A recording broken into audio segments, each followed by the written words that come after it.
Okay. Hi, everyone. It is so good to see you. Everyone, hold on. Kate is coming in. Okay. Alex, do you think you can help me let people in for me? Yes, Alex? Thank you. Okay, so I can focus. Welcome to Webster University Friday noon lecture. My name is Noriko Yuasa, Director of Graphic Design Program. I am so happy to see so many of you. Your name, I don't see your face right now, but I get to see your names. And when I was looking at the registration link, and so many of you are joining us today is really good feeling to me. Some of you are alum, maybe you can write on your chat what year you graduated. It's kind of funny. Hi, Hannah. It would be nice to see. And I noticed some of you are joining us from the community college. And maybe you're just checking us out and how things are at DADAH, how we run. Yes, please join us. And a couple announcements first, before I forget. Tonight, there's an opening exhibition. The university collects highlights from Webster's collection open at the Arcade Contemporary Art Project at our downtown campus in an arcade building on Olive. Have you guys been there? It's a beautiful building. The opening will be open from 6 to 9, and they're going to be a remarks about 7 p.m. I hope to see you there. And also next week, they're going to be opening for alum Justin Bailey, BFA 2012. Choices I Was Here exhibition will take place on Friday, September 17th from 5 to 8. Ryan, is it right? 5 to 8? I think it's 5 to 8. And reception will be outside, and there will be artist remarks at 6 p.m. Entry to Hunt Gallery will be limited. And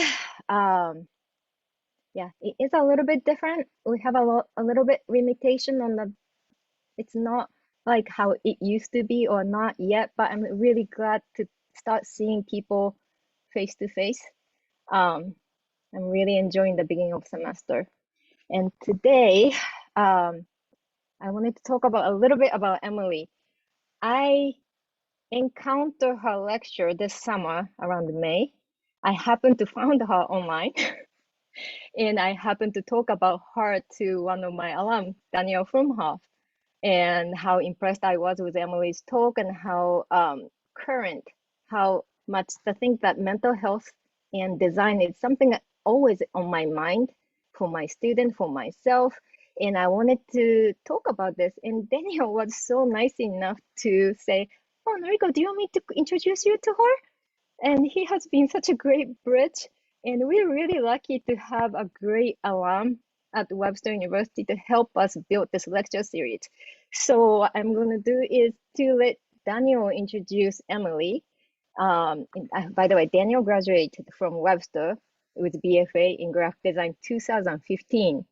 So it's been a while ago that he graduated from us, but he's always connected with us and has been supportive on our program really well. So please help me welcome Daniel from Hull. Thank you so much, Noriko. Yeah, I'll take it away. I'm super honored to introduce Emily Atwood. She's an incredible independent graphic designer in New York City. She previously worked as a senior designer at Pentagram in New York for Paula Scher, leading identity projects, editorial projects, campaigns, and web design projects. She also worked as a product designer at Envoy in California, developing visual designs for TV interfaces and mobile. In 2014, she earned a BFA in visual art from Fordham University, focusing on work that has a lasting impact on how people think and function. She then pursued her BFA in graphic design and digital media at Laguna College of Art and Design in California and graduated in 2017. She is currently exploring the world of type design at the Type at Cooper extended program at the Cooper Union for the Advancement of Science and Art in New York City. Definitely recommend checking that out. She's teaching at the School of Visual Arts now and is here today to talk about mental health and its vital role in design. It's my honor to introduce Emily. Thank you so much for being here. And thanks to everybody for showing up. Hello, everyone. Thank you so much, Daniel and Noriko, for that introduction.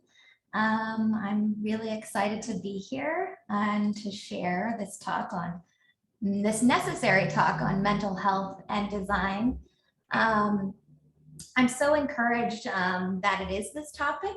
It's something that needs to be talked about more often. And with that said, I want to preface that I am not an expert on mental health, but I am an expert on my story. And I think that that's what's extremely powerful, is that we can all share our stories. And this is the second time that I'm actually speaking about this. And I've just really felt led to share plainly about my experience as a student designer and as a professional designer in relation to mental health. And I think we can all benefit from an open and honest conversation about our industry, the pressures, the anxiety, the failures, and the imbalances. I've had the interesting opportunity to work on a project that addresses mental health specifically, which I will talk about more later. But also, like many designers, my personal work in design has also been a coping mechanism for me.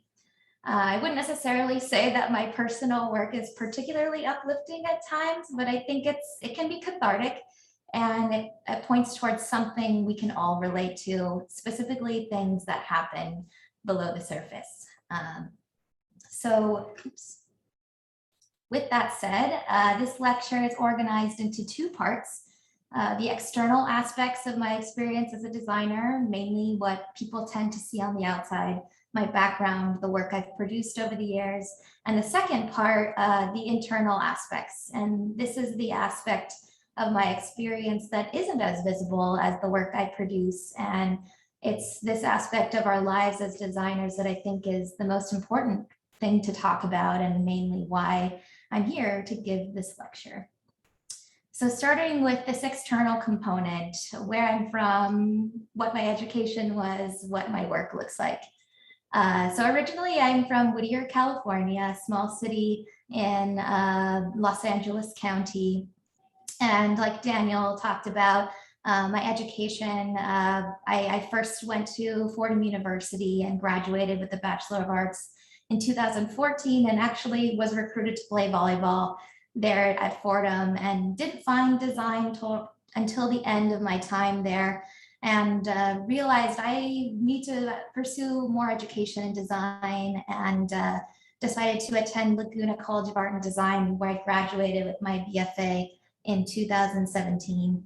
And then recently just graduated from the Type Cooper extended program in New York City at the Cooper Union. So when I was a design student, the work I was creating struck this intersection of brand and technology. This is really most evidenced in my senior thesis, a wearable tech solution for the autistic adult community, largely inspired by my older brother, James. And it really addresses the need for resources and empowerment within this community of people, and draws attention to the invisibility of this group and how many are without proper support and tools to succeed. And this is really also, I bring this up because this is mostly a marker in my journey as a designer, where I was in a passionate headspace that design can change the world. And I was very interested in how design and technology could solve problems. So this kind of work attracted the first agency I worked at after design school. I was immediately hired on as a junior product designer at Envoy, a digital agency in Orange County, California. And while I was at Envoy, I worked on a small team that developed the user experience and visual design for mobile apps such as Vizio SmartCast, Masterbuilt, Silent, cybersecurity. I was interested in digital design, but at this point, I felt like I was really missing this brand identity component and the traditional aspects of design that really excited me. So coincidentally, and by sheer chance, one morning I received an email out of the blue from one of Paula Scher's associate partners at Pentagram, who had apparently seen my social media, my Instagram account, to interview. They asked to interview me for an internship position on the team. And I was absolutely in shock. Pentagram is this quintessential design agency we all learn about in design school, and Paula's work, and Paula herself is someone I'd always looked up to. And I never thought that I would actually have the opportunity to work for her. And it always felt so far-fetched, and yet here was this chance right in front of me. So this was really a huge opportunity to work with some of the most talented designers in the world and to work for some of the most influential designers in the industry. So for those of you that don't know, Pentagram is a multidisciplinary, independently owned design studio that is comprised of 4 offices in different locations, one in Austin, Texas, one in New York, and one in London and one in Berlin. Pentagram is comprised of 24 partners, all who are practicing designers.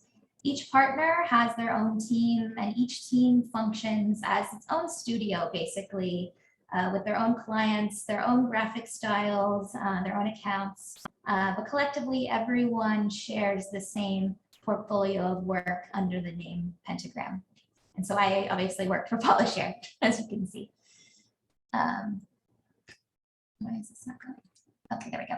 Pentagram's work encompasses graphics and identity, products and packaging, exhibitions and installations, websites and digital experiences, advertising and communications, sound and motion.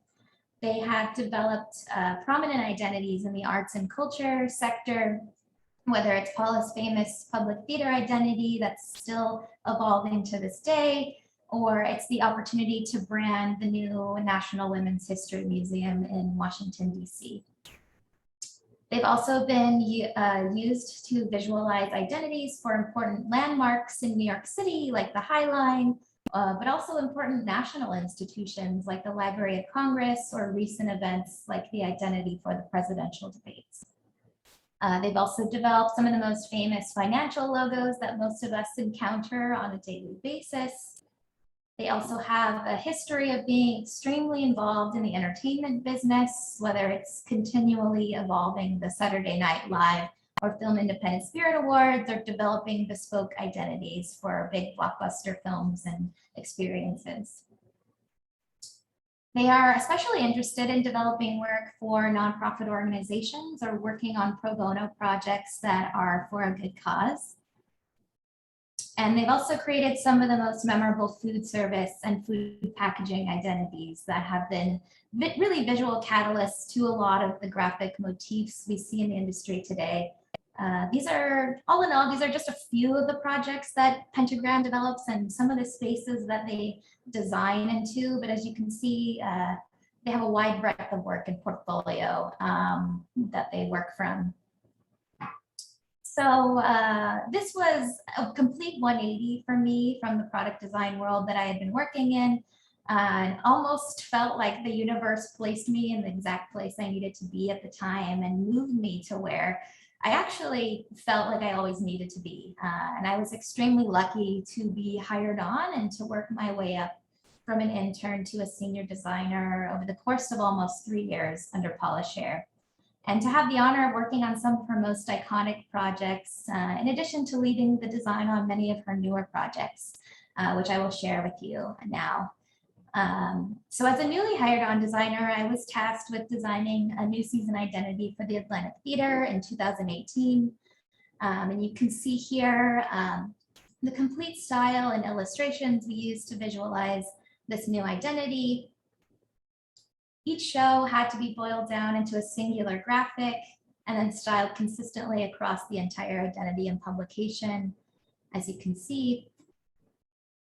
And so that was just a really great opportunity to design into one of Paula's iconic theater identity components. And my product design background came in handy when it came time to redesign their desktop and mobile experience as well.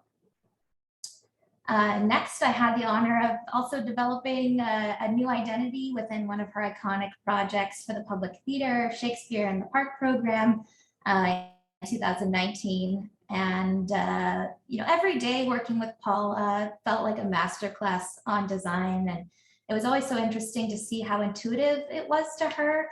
And this is a fun example of how we would sometimes work. She would scribble on a page or scrap piece of paper next to your computer, and then she would say, okay, make it real, off to the races. And we would do just that. And it was always fun to collaborate in that way with her. And you know, this is just so amazing to be part of a visual language that continues to evolve after 25 years. And every year, the Public Theater Shakespeare in the Park program brings new design parameters and rules, and yet each season can still be identified without trouble that it's connected to the public theater. Additionally, I have the opportunity to design Paula's newest art monograph that details her work with the public theater that, as I said, has occurred over the course of 25 years. And it was an enormous responsibility to not only design the entire book, but to curate the imagery and the pacing of the work inside the book that has been so influential in the typographic world. And the pressure to get something like this right for someone like Paula and someone with her legacy and reputation was immense. It was a huge responsibility. But it was very interesting to also design from the perspective of someone who had studied and admired her work for a long time. And coming from that place, I knew I wanted to show this messy human design process side of Paula in this book. And that's where I was really able to unearth some of her sketches and to show them side by side. And so we see in many instances in this book, we see her raw thinking process. And you know, this is not something that you see typically of her work, and it's so integral to how we work with her that I think it's a really amazing thing to see side by side. All in all, this was a huge effort, but extremely rewarding at the end. And flipping through the entirety of the book, you really start to appreciate the volume and the evolution of the work that has occurred over time and continues to change every year. And it's one thing to be part of Paula's theater design history, you know, whether it's designing for the Atlantic Theater with the public theater or designing her book, but to also have the opportunity to create an original theater identity with her.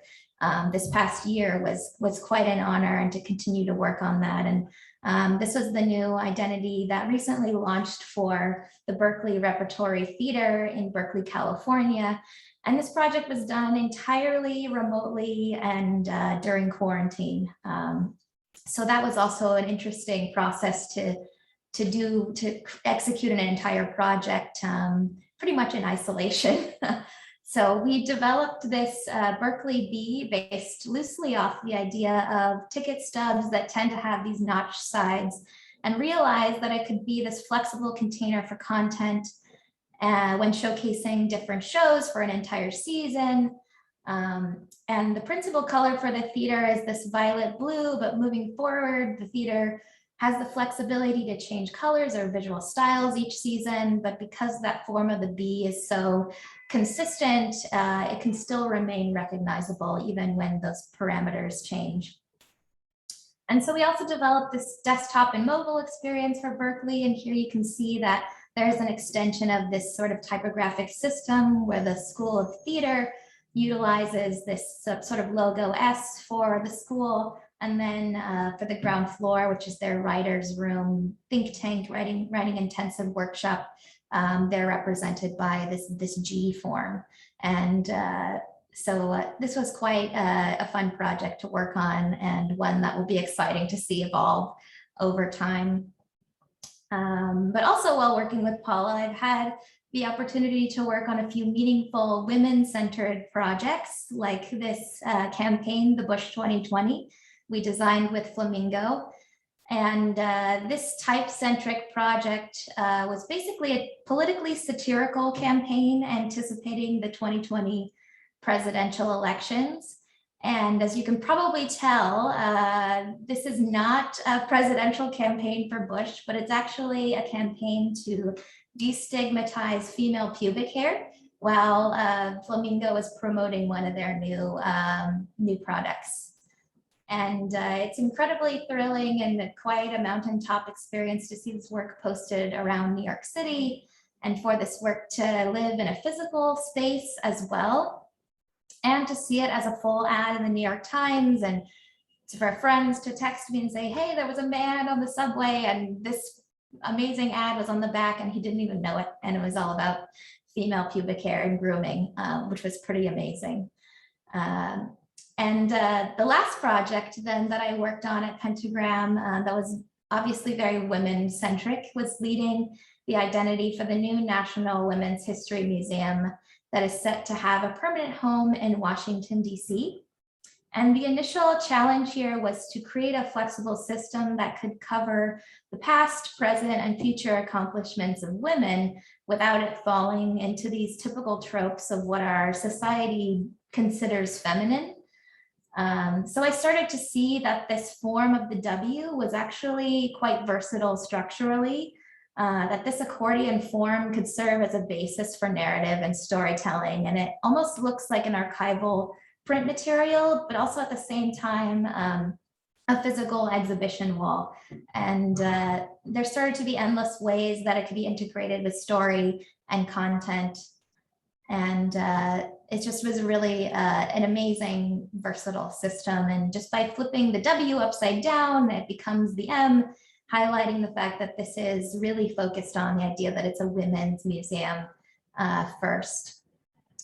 And overall, it felt fitting for someone like Paula to lead this project due to all of her accomplishments as a woman in design, but also truly humbling for me to be a part of it. And in a small way, I felt like I could contribute something small to this history. So there are really a lot of monumental moments in working in an environment like Pentagram, such as working on a project like this. So with that said, we've just looked at some of the work I produced while I was in school, as well as so far in my professional career. And that's typically how a design presentation would go, right? We just talk about the work and then that would be it. But I think it's really interesting to talk about what was going on behind the scenes and under the surface while creating this type of work. First of all, I believe that, like I said earlier, when we are able to share our stories and be vulnerable with each other, there's so much power in doing so. There are walls that start to break down, and we suddenly realize that we're not alone. And my hope is that in talking about this, it can move us into action, even in small ways in our everyday life and everyday interactions with each other. So if we talk about this more openly and ask each other how we are doing, challenge yourself. Are you asking this of your friends and your family? But are you also asking it of your fellow designers, your peers, your coworkers? I think this is really important. And so now to start off this second portion, I developed this chart that illustrates this vicious cycle that my mind goes through when I design, or just as a creative in general. Perhaps you can relate, where at times I feel that I only exist as a designer or am validated if I'm able to make something, execute, or prove to people that I can create. This also applies heavily to social media. The feeling, the pressure of having to post something and, oh, I am creative because I post something on Instagram and everyone's liking it. We can definitely all fall into this trap. And then from that, we tend to either put pressure on ourselves or experiencing pressures from our workplace or outside our workplace or in school. And if we just look at this time in particular, the pressures under which everyone has had to be creative has just been insurmountable. And that pressure, I think, leads to a culture where we start to glorify imbalance and we start to revel in it. And we start to think that that's something to be proud of when it isn't. And it's actually quite unhealthy. And after this imbalance comes this stage where we start to feel this loss of identity because we've just squeezed out every bit of our creativity with no time to recharge. And we continue to make because we have deadlines. And this just leads to burnout, where we are trudging through molasses junction and we're just trying to survive. And then we feel like we have to prove to ourselves and to others that we are creative and we exist. So we fall back into this, I make, therefore I am. And that just couldn't be further than the truth. So, so with that said, I think a lot of this mentality and this vicious cycle of thinking starts, at least it started for me in design school, where I think it's pretty normal to say that we are all dealing or have dealt with juggling multiple projects, facing the critique wall, the pressure to perform, the pressure to build a body of work that would make you hireable, the severe lack of sleep, etc. And there's a sort of inner monologue or common phrases I remember saying or thinking when in design school. I remember potently the pressure I put on myself during this time, the overwhelming anxiety I had at the prospect of not performing my best or not doing enough. At times, it quite honestly felt like the end of the world if I didn't perform. And I remember glorifying or bragging about the fact that I would only get 2 hours of sleep a night. I just remember an incredible imbalance that led to some really dark moments. And I look back and think about what I was angsting about, and it was just not worth it to plunge myself that deep into an emotional abyss. And when I look back at this strenuous time in design school, I can now see that I totally lost perspective, or maybe I didn't even have it to begin with. That's probably a better way of saying it. And I couldn't see the bigger picture of my design career. And what I want to emphasize is your design career is not, it's not a sprint, it's a marathon. And this really hasn't kicked in until recently when I reached a place of extreme burnout. And so we can see in this little data visualization that in design school, at least I did all this running around and all this hustling and burning myself out. And really, we have to last much longer in our design careers. So we can see that there's a huge imbalance here in this little visualization. So when I graduated from design school and I talked about, working at Envoy and at Pentagram, at this point as a professional designer, the same mental state and routines I found myself in during design school just carried over into my professional life and became even more amplified because the stakes were higher. There was a responsibility to uphold other people's reputations. Working somewhere like Pentagram, your work is seen by a large population of people, and it can feel very intimidating and crippling to post work. And so there were just, all in all, the real world became a little bit crushing at that point. So some of that inner dialogue still existed. The late nights, being overworked, feeling the pressure mounting, feeling again like it would be the end of the world if I didn't perform, not feeling supported because no one was talking about how they were feeling. My creativity felt depleted, and it felt like I had run into a wall after a certain point in time. And, all of that is to say, after showing all the work I just showed you, and we spend so much of our time as designers trying to make sense of everything and what is the logical solution here. And, sometimes it just feels good to move in the opposite direction. And so, some of my personal work is a reaction against that sensibility, where, quite literally here, I'm really just wanting things to not make sense and to just make some sort of chaotic, nonsensical work, or if it's conveying a sense of mental torment or unrest that's happening within. I look at my work and there's really this natural inclination towards things that are torn, broken, or disrupted. And, obviously this is the kind of thing that's probably happening under the surface while making all of these things in my professional life, trying to make sense. And, on the other hand, during this time, events that are happening around us have been extremely upsetting, and that adds another layer on top of us. It really weighs on all of us, I'm sure, heavily. And so also feeling a need to make sense of that chaos is another way to process and cope through what is going on. And this next project, I wish it didn't resonate so much right now, was initially a response to mass shootings a few years ago.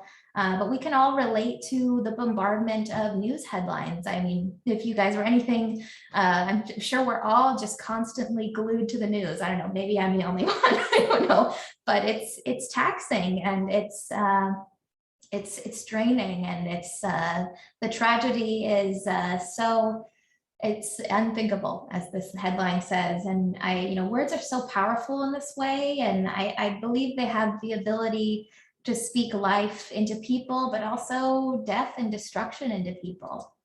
And we are reminded of how destructive the world we live in is, and that the weight of that reality is crushing. And we've seen recently in the news how senseless these acts are, motivated by hatred and brokenness. And I really can't seem to wrap my head around how such acts of hate could exist.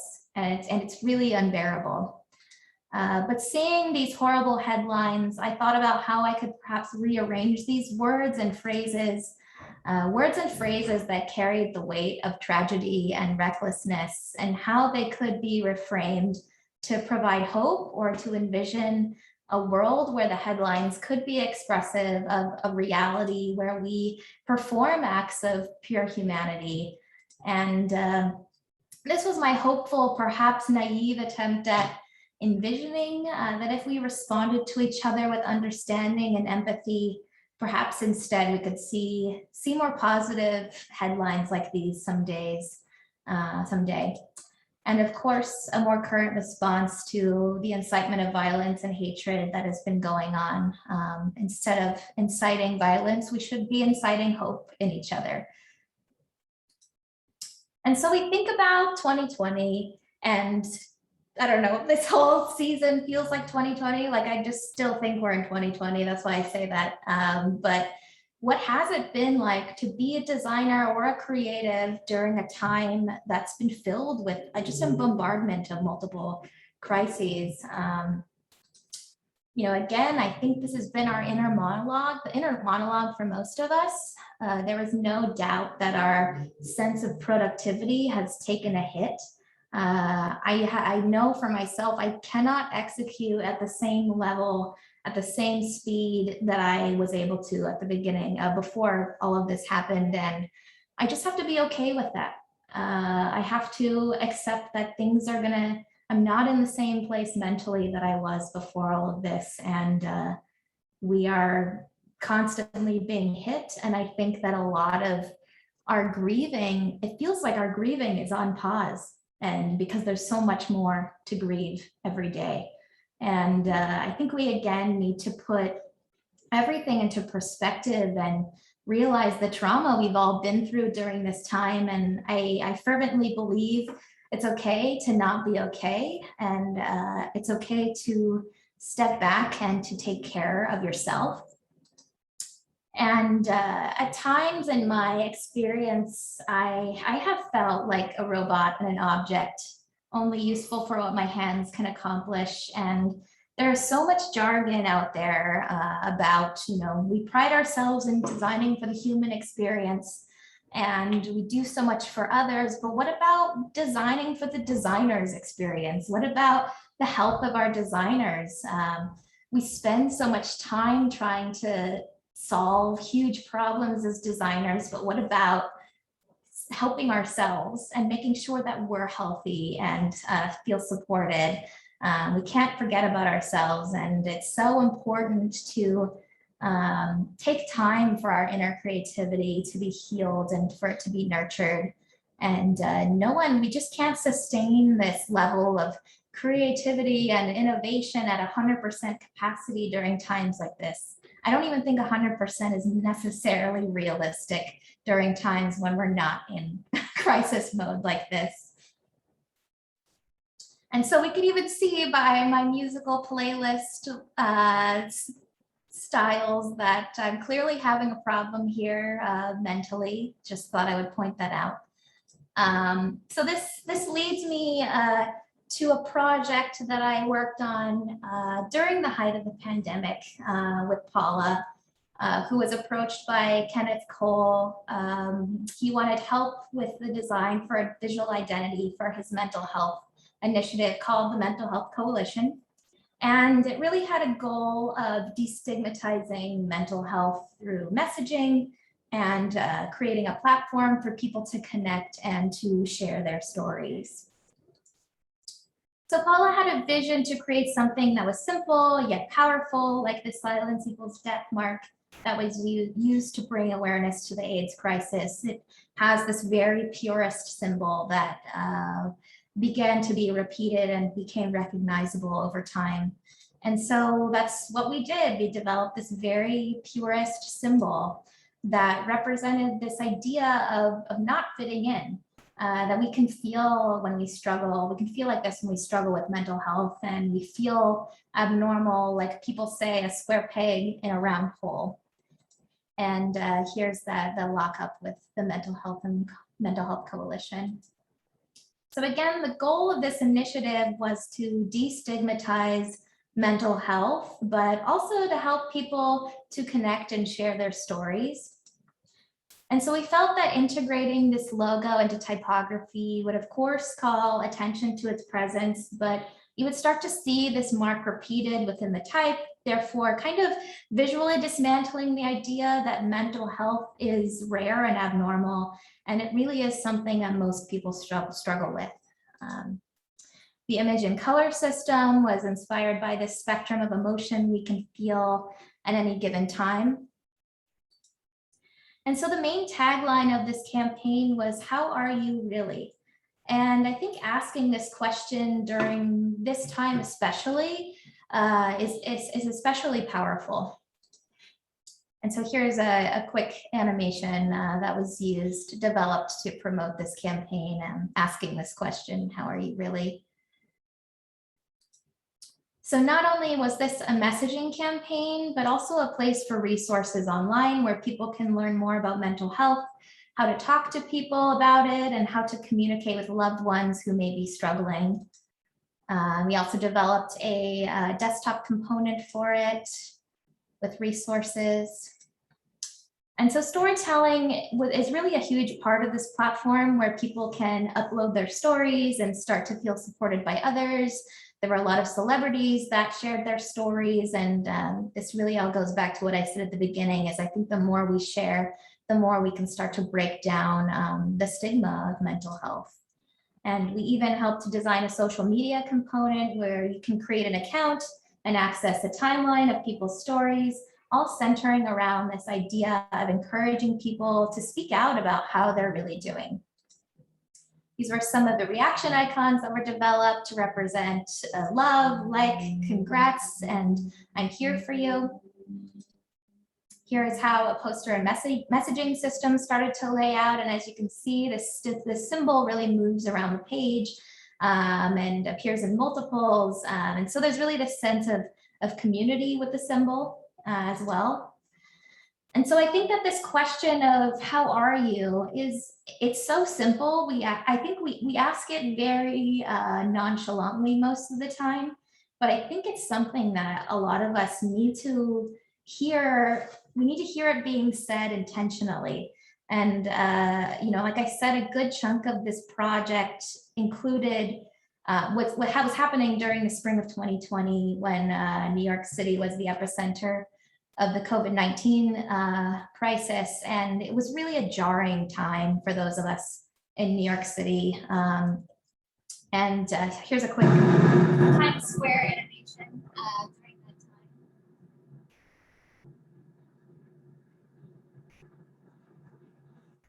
And that was an empty Times Square, mind you. And that was the eeriest part, I think, of this project, was designing something that no one would really see, and it was empty. And I remember walking to Times Square one morning to go see it, and my walk there was, the streets were very empty, and seeing how wounded the city felt, and questions like this painted upon the walls felt so impactful to me. And I think most of us continue and have had epiphanies over what is really essential and non-essential in our lives. And the empty seats and the blank screens in Times Square were really an anomaly at that time, and it felt incredibly devastating and lifeless in that moment. And so I finally made it to this seemingly desolate Times Square that morning, and I remember looking up at this question and fervently realizing that I am not okay in this moment. And the irony is not lost on me that I was a designer working on a mental health campaign who was struggling with mental health herself. And I had crippling anxiety that had built up and was amplified by the pandemic. And it's just very odd to me that a project that was supposed to be addressing mental health had caused additional stressors on me and was having a direct negative impact on my own mental health.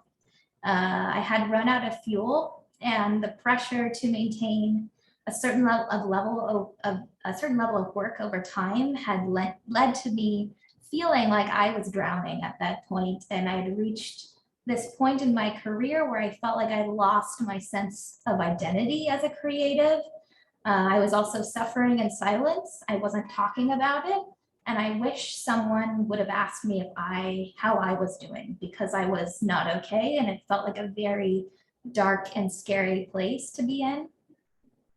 And so what does that say about our industry when we work on projects that are supposed to be empowering for other people, but are actually destructive to the designers working on these projects?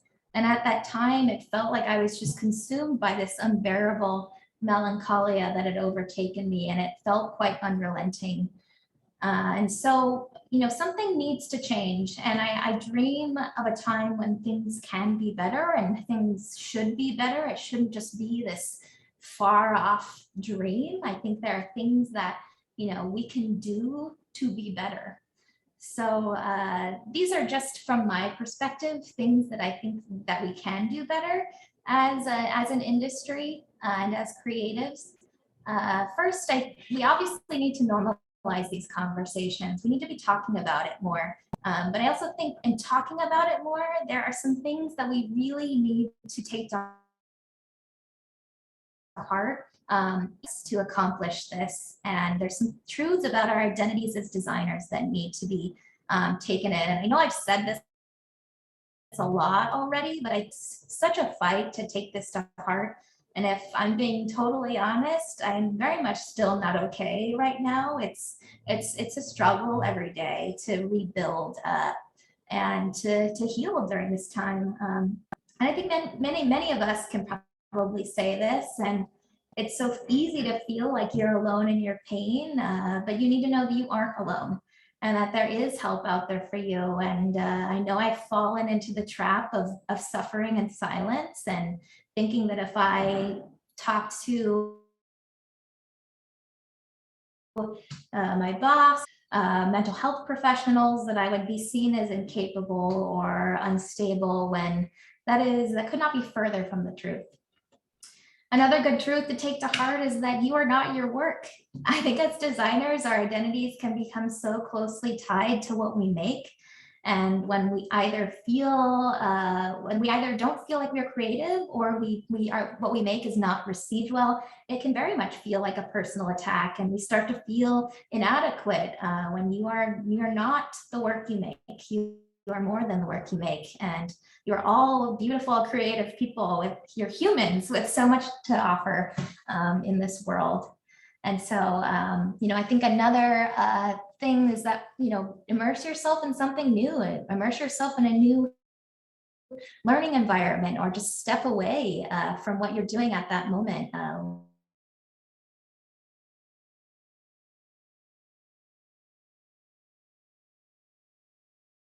Learn about other things, just anything to expand your mind into different areas or disciplines. And so this is what I did is, for me, I decided to devote most of my past year to studying a new discipline in design, which was type design at the Cooper Union.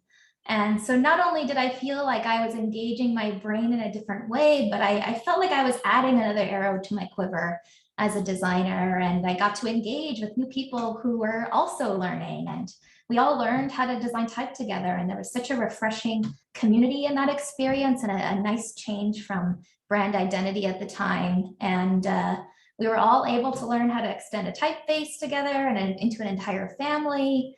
And I love that this is a new skill that's sort of refreshing my perspective on the work that I've been doing. And it gives me a new sort of take on my work and creativity and things that I'll do from this point on. But at the same time, pursue things that aren't related to design. It's important to be well-rounded as a designer and to pursue interests outside of design and to learn about the world around you. And so for me, that's food. I love to cook, I love to bake, I love to learn all I can about the food industry. And this is starting to inspire in me ideas of how I can connect design and my love of food together. And this is, also what's important about pursuing knowledge outside of design, is that eventually it kind of connects back to it. And, but I think this helps to give your mind a little bit of a break too. And so this leads me to my next point, is we need to prioritize rest. We need to take care of ourselves and find ways to recharge and to allow your mind space to heal. And this needs to be said continually, because I know we've all found ourselves in a place where we can just keep pushing ourselves into the ground, and it's become fashionable to pull all-nighters and to be sleep deprived. And that's totally backwards. And your mental health and physical health should take precedence over your work. And you can't perform to the best of your ability if you're exhausted. And nothing is worth sacrificing your mental and physical health for. And lastly, being intentional with yourself and others. I think I've said this quite a bit over this presentation, and it may seem like a simplistic answer to what we can do to be better, but we can talk all we want about mental health, but it's another thing to be intentional with our words and intentional with our actions. And I think that part of the pain can be alleviated if we just knew others cared, or if we knew we weren't alone in our suffering. And it's this point of connection and community with others that is really invaluable, and I believe is a starting point towards healing and change. And so if there's one thing that you would take away from this talk, it would really be to not wait to reach out to others. Your message and your words may be timely to them. Always be generous with your words, and don't hold back words of encouragement from others. Call someone up, send someone a message. You can't always know what's going on beneath the surface. So I encourage all of you to be encouragers and to be intentional and to act now, and don't wait until it's too late. So this is the end. I want to thank everyone for inviting me to speak. I hope that this was helpful, and I hope that we can continue to share our stories with each other. And if you want to stay in touch with me or keep up with the work that I do, follow me on Instagram at DM-. Thank you.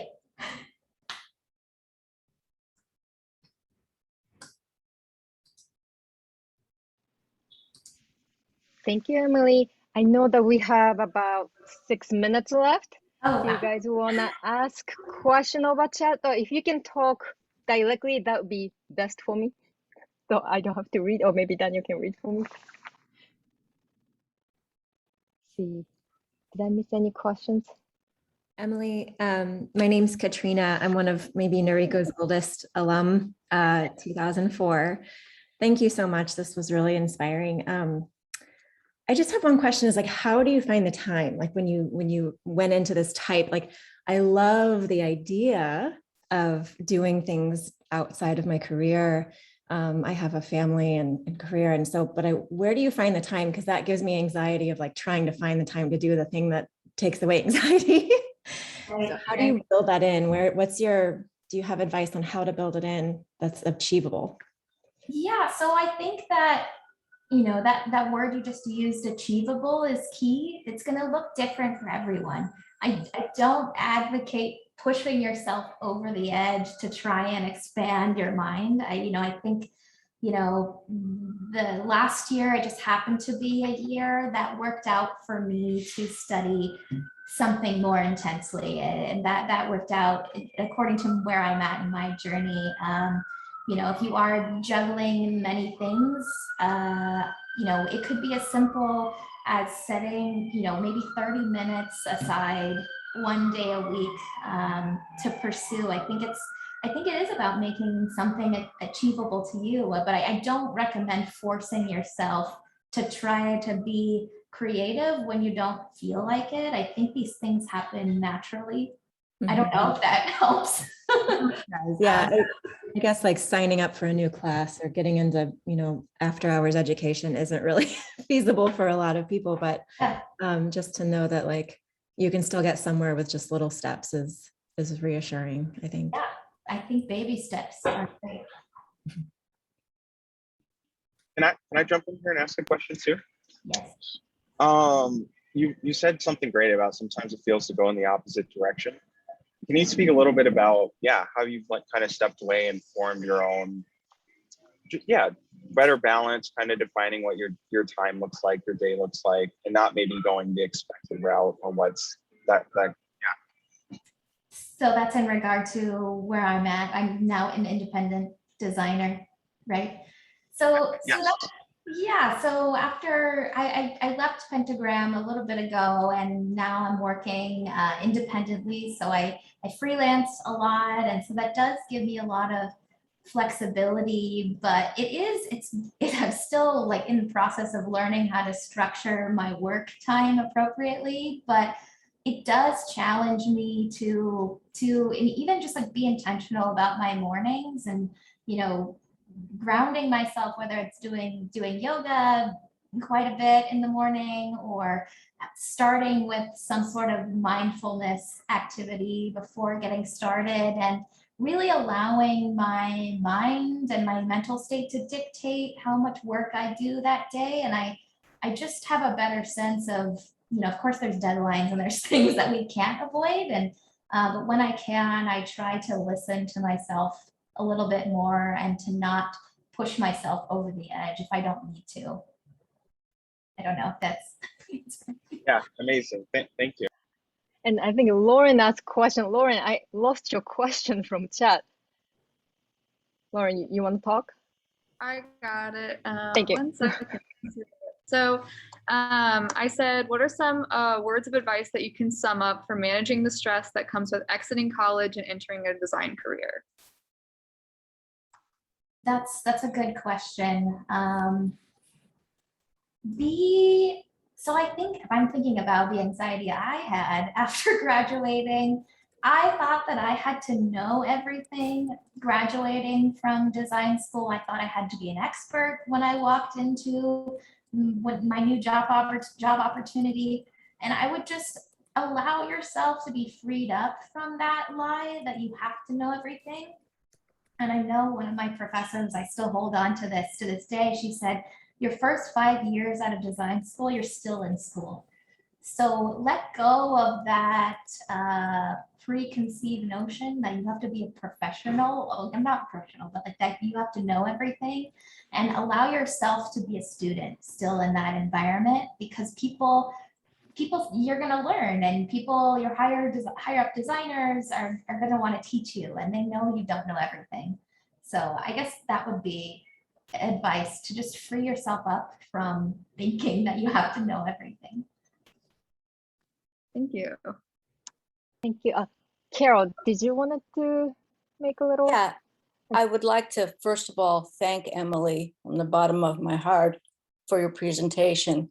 While you were speaking, Noriko and I agreed on doing an entire series of mental health and fill in the blank: dance, music, visual arts, printmaking. Oh yeah. I think the entire world is in a current state of trauma and or recovering from that, even from just the last year, let alone whatever we have experienced prior to that. And I've really devoted my art and my mental health work as a therapist to that. I wanted to just take a quick minute and show everyone who they could reach out to and how Daniel, if you could share the screen with me, that would be fantastic. Yes, Can you there's make- a share at the bottom. Share Okay, screen. got it. And I don't need to be a host of any sort. Okay, good. Sounds good. Let me just show you really quickly.